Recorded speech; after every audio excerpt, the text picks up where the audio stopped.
Hello friends, നമസ്കാരം. നമ്മുടെ Kerala TV സീരിയലിലേക്ക് എല്ലാവർക്കും സ്വാഗതം.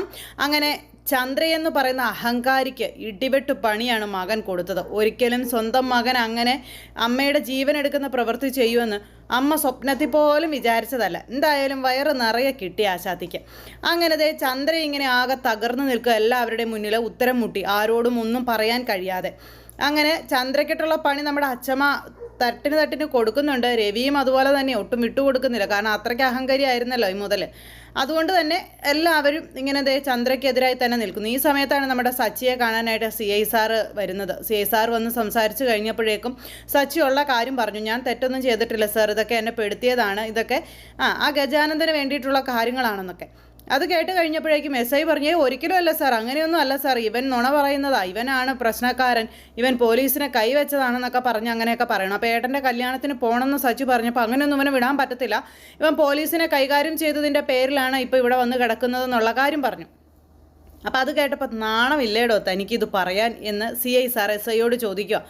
ഒരു വ്യക്തിക്ക് തന്നെയൊക്കെ കൈകാര്യം ചെയ്യണമെന്ന് വിചാരിച്ചാൽ താനൊക്കെ നിന്നു കൊടുക്കാതെ ഏതായാലും അത് നടക്കില്ലല്ലോ. മാത്രമല്ല തൻ്റെയൊക്കെ ഭാഗത്ത് എന്തെങ്കിലും തെറ്റുണ്ടെങ്കിൽ മാത്രമേ പൊതുജനങ്ങൾ കൈവയ്ക്കാറുള്ളൂ, അതറിയാമല്ലോ എന്ന് ചോദിച്ചു.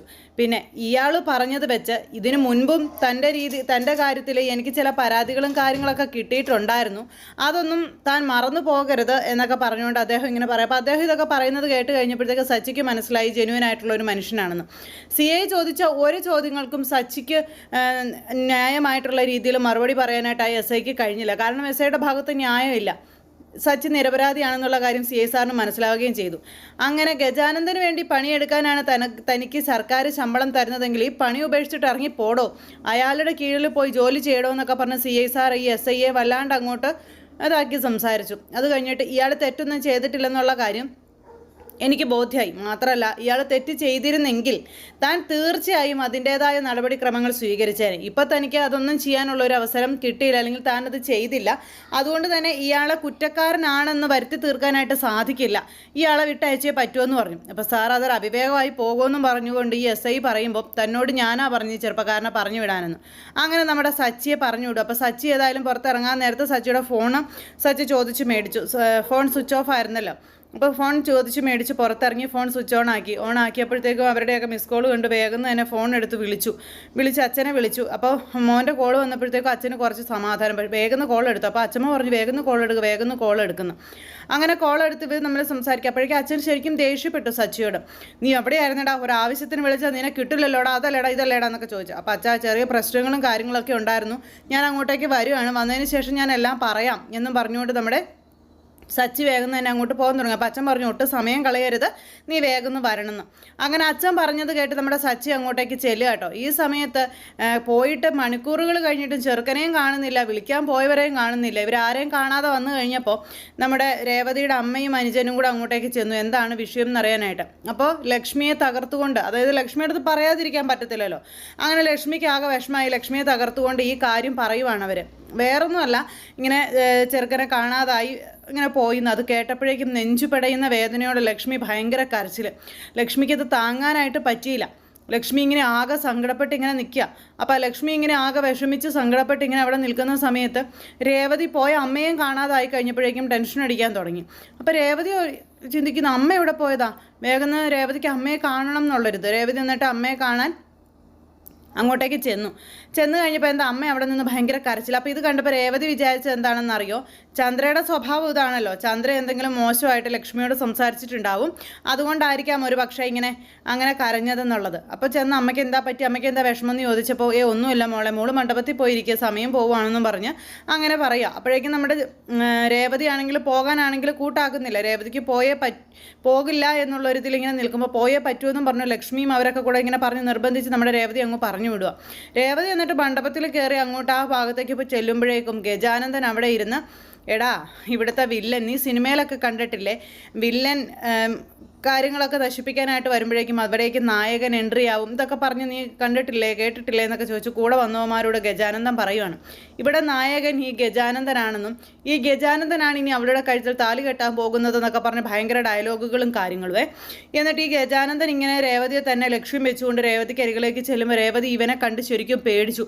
രേവതിക്ക് ശരിക്കും പേടിയായി, ഇയാളെന്തിനാ എൻ്റെ അരികിലേക്ക് വരുന്നത് എന്നുള്ള ഒരു രീതിയിൽ നമ്മുടെ രേവതി ഇങ്ങനെ പേടിയോടുകൂടി നോക്കുക. ഗജാനന്ദൻ അന്നേരം ഭയങ്കര ഹാപ്പി ആയിട്ടാണ് വരുന്നത്, ഇപ്പോൾ ഇവൾ എൻ്റെ സ്വന്തമാകുമെന്നുള്ളൊരിതിൽ. എന്തായാലും നമ്മുടെ രേവതി മണ്ഡപത്തിൽ പോയി ഇരിക്കാനെന്നുള്ള ഒരു മാനസികാവസ്ഥയല്ല, കാരണം എന്തോ പ്രശ്നമുണ്ടെന്ന് രേവതിക്ക് മനസ്സിലായി. പക്ഷെ അതെന്താണ് പ്രശ്നം എന്നുള്ള കാര്യം രേവതിക്ക് മനസ്സിലായില്ല. അങ്ങനെ രേവതി അവിടെ ഇരിക്കുന്നു. ഈ സമയത്താണ് നമ്മുടെ സച്ചി അതിലെ വരുന്നത്. അപ്പോൾ സച്ചി അതിലെ ഓടിപ്പിടിച്ച് വന്നപ്പോൾ മൊത്തത്തിൽ പ്രശ്നങ്ങളോട് പ്രശ്നമായ ഒരു കണ്ടീഷനായിട്ട് സച്ചിക്ക് തോന്നി. കല്യാണം ഇതുവരെ നടന്നിട്ടില്ലെന്ന് സച്ചിക്ക് മനസ്സിലായി. സച്ചി എന്നിട്ട് നേരെ മണ്ഡപത്തിൻ്റെ അവിടെ വന്ന് നോക്കുമ്പോൾ സുധി അരികിലില്ല, പകരം രേവതി മാത്രം ഇരിക്കുന്നു. രേവതിയെ കണ്ടു കഴിഞ്ഞപ്പോഴത്തേക്കും ഇവളെന്താ ഇങ്ങനെ ഇരിക്കുന്നത് എന്നുള്ളൊരിതിൽ ചിന്തിക്കുക. അപ്പോഴാണ് രേവതി സച്ചിയെ കാണുന്നത്. സച്ചിയെ കണ്ടപ്പോഴത്തേക്ക് രേവതി ഇവനെന്താ ഇവിടെ, ഇവനെ കൊണ്ട് ഇവനാണോ ഇനി അടുത്ത മാരണം എന്ന് വിചാരിച്ചുകൊണ്ട് പാപം സച്ചിയെക്കുറിച്ച് രേവതി അങ്ങനെ ചിന്തിക്കുന്നു. അപ്പം അങ്ങനെയുള്ളൊരു സാഹചര്യം അവിടെ ഇങ്ങനെ നടക്കുകയാണ്. ഈ സമയത്ത് സച്ചി വന്നത് കണ്ട് നമ്മുടെ ഗജാനന്ദൻ ഒന്ന് ഞെട്ടി. കാരണം ഗജാനന്ദൻ ഒട്ടും പ്രതീക്ഷിക്കാത്ത ഒരാളാണ് സച്ചി. കാരണം ഇപ്പോഴും ജയിലിലാണെന്നുള്ള പ്രതീക്ഷയാണ്. എന്തായാലും ഗജാനന്ദൻ്റെ ഇപ്പോഴത്തെ അടവും ഇനി നടക്കാൻ പോകില്ലെന്നുള്ള കാര്യം ഗജാനന്ദന് മനസ്സിലായി. എങ്കിൽ പോലും ഗജാനന്ദൻ അതിൽ നിന്ന് പിന്മാറാനായിട്ട് തയ്യാറാകുന്നില്ല. അങ്ങനെ ഗജാനന്ദൻ അവിടെ തക്കം പാർത്ത് ഇങ്ങനെ നിൽക്കുക. അപ്പോൾ ആ ഒരു കാര്യങ്ങളെല്ലാം അവിടെ നടക്കുന്നു. അപ്പോൾ ഈ നമ്മുടെ സച്ചി എന്ത് ചെയ്തു, നേരെ പോകുന്നത് അച്ഛൻ്റെയും അമ്മയുടെയൊക്കെ അരികിലേക്കാണ്. അവിടെ ചെന്നു ഇവരുടെ എല്ലാവരുടെയും അവസ്ഥ കണ്ടപ്പോൾ സച്ചിക്ക് മനസ്സിലായി സുധി പണി കൊടുത്തെന്നുള്ളത്. ഇത് കണ്ടപ്പോഴേക്ക് സച്ചി ചോദിച്ചു, എന്താ അച്ഛമ്മേ പ്രശ്നം, എന്താ കാര്യം എന്ന് ചോദിച്ചു. അപ്പം മോനെ, അവൻ നീ പറഞ്ഞതുപോലെ തന്നെ നമ്മളെ ചതിച്ചു, അവൻ ഇവിടെ നിന്ന് പോയെന്ന് പറഞ്ഞു. പോവേ, എങ്ങോട്ട് പോവാൻ, അമ്മ എന്തൊക്കെയാ പറയുന്നത്, അല്ല അച്ഛൻ എന്തൊക്കെയാ പറയുന്നതെന്ന് ചോദിച്ചപ്പോഴേക്ക് ഈ കത്തെടുത്തങ്ങ് നീട്ടി മുന്നിലേക്ക് വെച്ച് കൊടുത്തു. സച്ചി ഈ കത്ത് വായിച്ചു കഴിഞ്ഞപ്പോൾ ഞെട്ടിപ്പോയി. ഒരിക്കലും പ്രതീക്ഷിക്കുന്നില്ലല്ലോ ഇവൻ ഇതുപോലത്തെ ഒരു പണി കാണിക്കും എന്നുള്ളത്. അങ്ങനെ ആകെ നടുങ്ങി നിൽക്കുകയാണ്. ആ സമയത്ത് അമ്മയ്ക്കിപ്പോൾ തൃപ്തി ആയില്ലേ എന്ന് ചോദിച്ചു. അമ്മയുടെ കണ്ണിൽ എന്നും ഏറ്റവും വലിയ കുഴപ്പക്കാരൻ ഞാനായിരുന്നല്ലോ. അമ്മയുടെ മകൻ അമ്മയ്ക്ക് എന്തോ വലിയ സംഭവമായിരുന്നല്ലോ. അമ്മയുടെ ആഗ്രഹങ്ങളെല്ലാം നിറവേറ്റി തന്ന് അമ്മയുടെ ബിസിനസ് മാഗ്നറ്റ് ആയിരുന്നില്ലായിരുന്നു അവൻ.